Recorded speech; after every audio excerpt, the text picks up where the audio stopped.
пикир калтырсаңыз болот. Мынакей анын пайдалуу контенттер жөнүндө сүйлөшүп жатабыз. Бүгүн биз мынакей жогоруда белгиледи ушул пайдасы жана зыяны депчи. Анан ушул пайдалуу контент жаратууда же болбосо ошол эле блогерлерибиз бүгүнкү күндөгү социалдык тармактагы көп катталуучусу бар ар бир жараныбыздын жоопкерчилиги канчалык деңгээлде болуш керек? Анткени ушул пайдалуу контент менен бирге эле жана жарнамалык негизде кылып ар кандай бир түшүнүксүз көрүнүштөр дагы болуп атат да. Жоопкерчилик жаатында Эми албетте жоопкерчилик болуш керек да, бирок биз түшүнүш керекпиз. Биз бүгүн айтып кеткендей эле капитализм дедик. Капитализмдин өзүнүн идеологиясы бар. Ал идеология постмодернизмдин философиясына такалат. Постмодернизмдин философиясы бул квантовый релятивизм, плюрализм, баягы Бодрьярдын симулякрлары, экзистенционализм деген бар. Бунун баары эмнеге такайт? Бунун баары бинардык негизи эле адамзаттын таануусундагы 3000-5000 жылдар бою келаткан өзүнүн мурасын жокко чыгарат да, деги эле объект, субъект, бинардык критикалык системаны жокко чыгарат да, ошону менен бирге эмне туура, эмне туура эмес деген нерсени жокко чыгарып салат.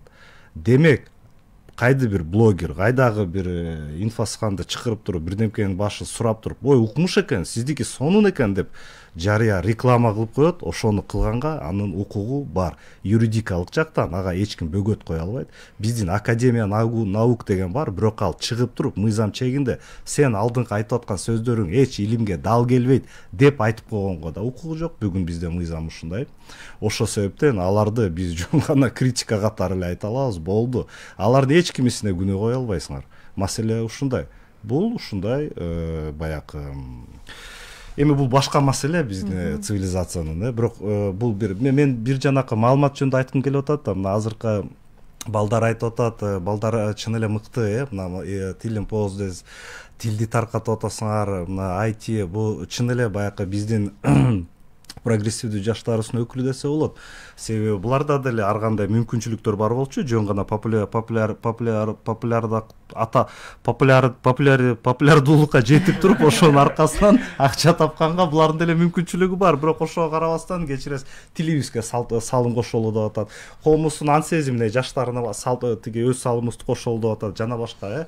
Бирок мен бир нерсени жана мына айтып кетип атпайсыңар, ой биз тиги баарын эле критикалап эле жамандап өзүбүздү баары начар деп жертва болуп жата бербестен, биз да атаандашып, өзүбүз да креативдүү түрдө жакшы маалыматты мындай биз да кыска түрүндө ошо биздин угуучубуздун түшүнүк аппаратына жараша биз да ылайыктыр берсек болот деп атабыз. Албетте болот, бирок биз түшүнүш керекпиз да, маалымат өзү мындай бир түптүү эле келе бербейт. Кээ бир маалымат көңүл ачырат, кээ бир маалымат бизде эндорфинди бошотот, кээ бир визуал биздин дагы мээбизде мындай бир наркотик катары тез. Илим деген эмне? Чыныгы пайдалуу маалымат качан ал пайдалуу болот? Качан коомдун баягы тарыхый коомдун практикасынын элегинен өтүп чыккан маалымат илим болот. Башкача айтканда, илим бул адамдын субъективдүү позициясынан аны объективдүүлүккө түртүп чыгаруу. Бул эмне демек? Бул өтө татаал. Азыркы жаштарыбызга академиялык баяндоо кылсаңыз, ал 2 мүнөттө башы ооруп кетет, уккусу келбей калат. Тиякта Инстаграмда жындыкан болуп атса, аны көрө берет. Маселе ушундай. Эми бул учурда жындыкандар менен атаандашып, мен бияка сизге азыр Спиноза менен Декарттын маселесин чечип берем десеңиз, сизди эч качан эч ким укпайт. Буну түшүнүш керекпиз. Албетте жарыш керек, албетте ыйлап жата бербей бир аракеттерди кыла бериш керек. Бирок ошону менен бирге түшүнүш керекпиз да, биз эбегейсиз чоң цивилизациянын баягы цивилизация өзүнүн ажыдарды жаратып салды да, интернет түрүндөчү. Ал ажыдар өзүн жеп атат. Азыр ошол ажыдар биздин балдарыбызды жеп атат. Мындайча айтканда, бул эмне демек?